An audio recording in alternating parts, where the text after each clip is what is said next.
அடிப்படை தகுதியவே வளர்த்துக்கலன்னு நம்ம உச்சகட்ட ஞானம் எப்படி சூரியன் இயங்குகின்றது, சூரியனிலிருந்து எப்படி கதிர்கள் வருகின்றது, சூரிய கதிர்கள் எப்படி பூமியை வந்தடைகிறது, இதெல்லாம் ஆராய்ச்சி பண்ணுறதுக்கு சயின்டிஸ்ட்டை தாண்டின ஞானம் நமக்கு இருக்குதான். ஆனால் இன்னும் வெளியே வரல. ஏன் தெரியுமா? உங்களால் இன்னும் பெரிய பெரிய விஷயங்கள் எதையும் வாழ்க்கையில் பண்ண முடியல. முதல்ல பெரிய விஷயம்னா என்னென்னு தெரிஞ்சுக்கோங்க. உங்களுக்கு ஆசை காட்டுறக்காக சொல்லலை. இப்போ ஒரு ஃப்ளைட்டு பிரம்மாண்டமாக இல்லையா? ஃப்ளைட்டில் போனால் பிரம்மாண்டமாக இல்லையா? ஃப்ளைட்டே எல்லாம் பறந்து போனால் பிரம்மாண்டமாக, பிரம்மாண்டத்துக்கு மேலேயா இல்லை வேறு ஏதாவது வார்த்தைகள் இருக்கா அதுக்கு மேலே? அது முடியாதுன்னு நினைக்கிறீங்களா உங்களால்? ஆகாய பிரவேசம், அதுக்கு பேர் என்ன? ஆகாய பிரவேசம். ஆகாய மார்க்கமாக உங்களது உடலை காற்று போல மாற்றிட்டீங்கன்னா, அட்டமா சித்துல 8 சித்து, அனிமா, மகிமா, லகிமா, கரிமா, பிராப்தி, பிரகாமியம், வசித்துவம், ஈசத்துவம்ல அனிமா அணுவை போல சிறியதாகுதல், மகிமா மலையை போல பெரியதாகுதல், லகிமா காற்றை போல லேசாகுதல். இந்த லகிமான்ற சித்து உங்களுக்கு கை கூடிருச்சுன்னா இந்த உடலை காற்றாக மாற்றிக்கொள்ள முடியும். காற்றாக மாற்றிட்டிங்கன்னா காற்றோட காற்றா கலந்து எங்கே வேணாலும் போவீங்க வருவீங்க. இவ்வளோதான் மேட்ரு. இதுக்கு பேர் என்ன? ஆகாய பிரவேசம். சொல்லுங்கள், இதுக்கு பேர் என்ன? இப்போ சொல்லுங்கள், ஃப்ளைட்டே இல்லாமையும் உங்களால் பறக்க முடியுமா முடியாதா? முடியும். ஓகே. இப்போ இங்கே உட்காந்துட்டு இருக்கீங்க, டக்குன்னு உங்கள் வீட்டில் ஒரு எமர்ஜென்சி, ஒரு அர்ஜென்ட் ஒர்க்கு தேவைப்படுது. உங்களோட ப்ரெசன்ஸ் இருந்தே ஆகணும். கிளாஸை முடிச்சுட்டு வாங்கன்னு ஃபோன் பண்ணுறாங்க. என்ன பண்ணுவீங்க? வேறு வழி இல்லாமல் பாதியில் போக வேண்டிய சூழ்நிலை ஏற்படும். நீங்கள் என்ன பண்ணுறீங்கன்னா, இப்போ உங்கள் பேர் ராமசாமி, குப்புசாமி, மணிகண்டன், காயத்ரி, ரமணா, என்ன வேணாலும் பேர் வச்சுக்கோங்க. சேம் அதே மாதிரியான ஒரு பர்சனை க்ளோன் பண்ணி உங்கள் வீட்டுக்கு அனுப்ப முடிஞ்சால் எப்படி இருக்கும்? சரி, உங்கள் வீட்டுக்கு ஒருத்தரை அனுப்பிட்டீங்க. அடுத்து உங்கள் பொண்டாட்டியை கடந்து உங்கள் பொண்டாட்டியோட மாமனார் மாமியாருக்கு தேவைப்படுறாங்க. வேணுங்க, எங்களுக்கு ஒருத்தர் அனுப்பி விடுங்க அப்படின்றாங்க. அங்கேயும் அனுப்ப முடியுது. உலகத்தில் எந்த மூலையில் எந்த இடங்களுக்கு வேணாலும் உங்களை அப்படியே க்ளோன் பண்ணி அனுப்ப முடியுது. இது பிரம்மாண்டமாக? பிரம்மாண்டத்துக்கு மேலேயாது. க்ளோனிங்னா போய் மிஷினில் பண்ணுறதில்ல. கண்ணை மூடி கண்ணை திறந்தீங்கன்னா எத்தனை பேர் வேணுமோ அத்தனை பேர் நிற்பாங்க முன்னாடி. இது பிரம்மாண்டமாக? பிரம்மாண்டத்துக்கு மேலேயா? இதை பண்ண முடியாதுன்னு நினைக்கிறீங்களா நீங்கள்? உருதரித்த நாடியில் ஒடுங்குகின்ற வாயுவை கருத்தினால் இருத்தியே கபாலம் ஏற்ற வல்லீரேல். வார்த்தையை கவனிக்கணும். உருதரித்த நாடியில் ஒடுங்குகின்ற வாயுவை கருத்தினால் இருத்தியே கபாலம் ஏற்ற வல்லீரேல் விருத்தரும் பாலராவர், மேனியும் சிவந்திடும் அருள் தரும் நாதர் பாதம் அம்மை பாதம் உண்மையை. சத்தியம் பண்ணி சொல்கிறேன், இதை கொஞ்ச நாள் ப்ராக்டிஸ் பண்ணு, இந்த பாதையில் கொஞ்ச நாள் போ, உடம்பு பொன் தேகமாக மாறிவிடும். பொன் தேகமாக மாறி என்னங்க பண்ணுற அப்படின்னா என்ன மீன் பண்ண வர்றாருன்னா, நீ சுத்த தேகத்தில் இருக்க மாட்டாய். சுத்த தேகத்தை கடந்து பிரணவ தேகம், ஞான ஒளி தேகம் நீ பெற்று விடுவாய். ஞான ஒளி தேகம்னா என்ன? நினைத்த நேரத்தில் நினைத்த இடங்களுக்கு நினைத்த அண்டங்களுக்கு அடுத்த வினாடியே ஜாஸ்தி, அந்த வினாடிக்கு கம்மியான அந்த நேனோ செகண்ட்ஸில் உங்களால் பயணம் பண்ணிட்டு வர முடியும்.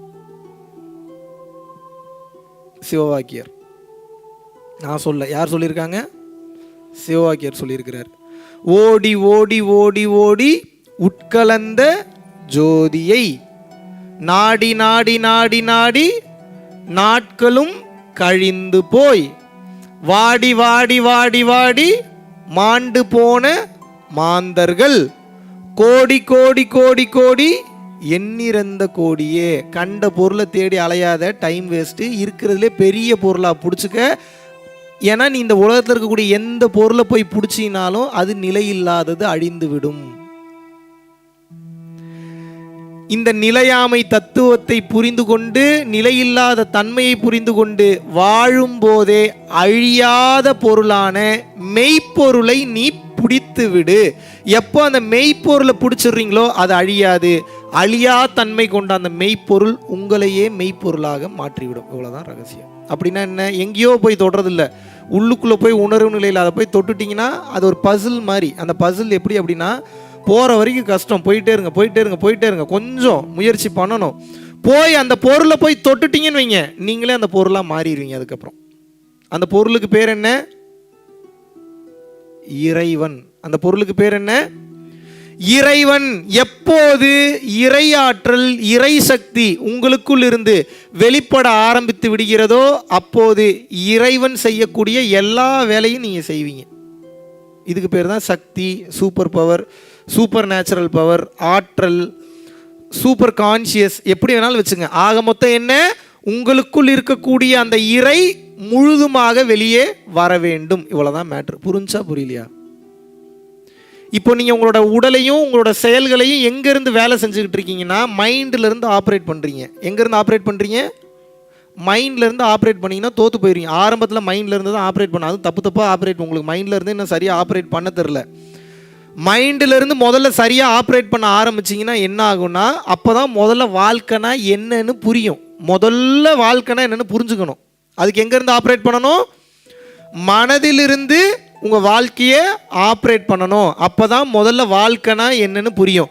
ஒரு கட்டம் போக போக போக போக உங்கள் வாழ்க்கையை மனதில் இருந்து ஆப்ரேட் பண்ணவே கூடாது. எங்கேருந்து தெரியுமா ஆப்ரேட் பண்ணணும்? You should work from your soul, you should work from your spirit. அப்படின்னா என்ன அர்த்தம்?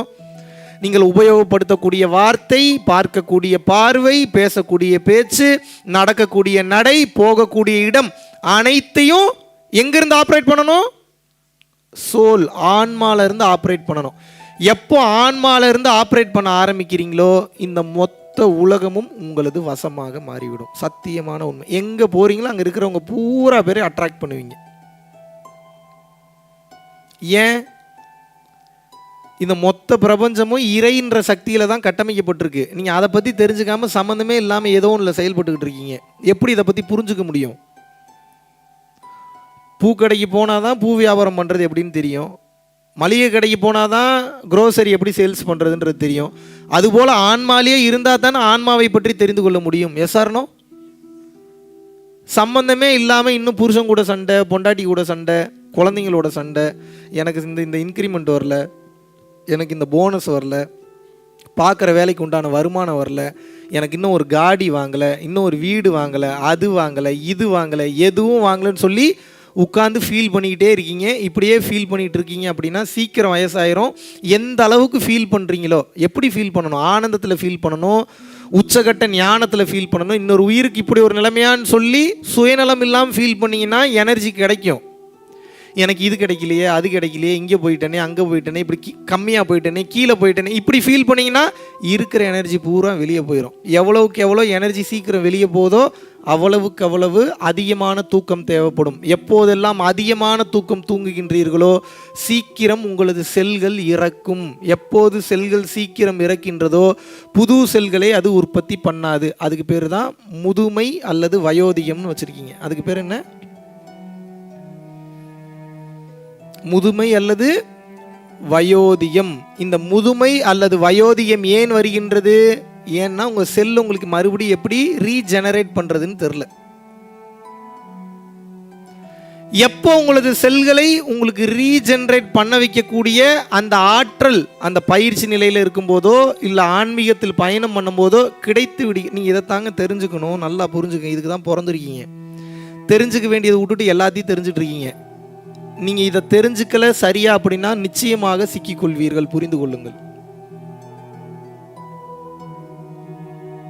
எதை பற்றி மெயினாக தெரிஞ்சுக்கணும் அப்படின்னு பார்த்தீங்கன்னா உங்களது ஆன்மா, மனம், உடல், இது மூணு ரொம்ப ரொம்ப ரொம்ப ரொம்ப ரொம்ப ரொம்ப இம்பார்ட்டன்ட் சப்ஜெக்ட். இது மூணையும் நீங்கள் லேர்ன் பண்ண தவறிட்டீங்க அப்படின்னா கிடைப்பதற்கு அரிய பொக்கிஷமான இந்த மனித வாழ்க்கை அனுபவிக்காமல் நீங்கள் உயிரை விடுவீர்கள். இது சத்தியமாக நடக்கும்.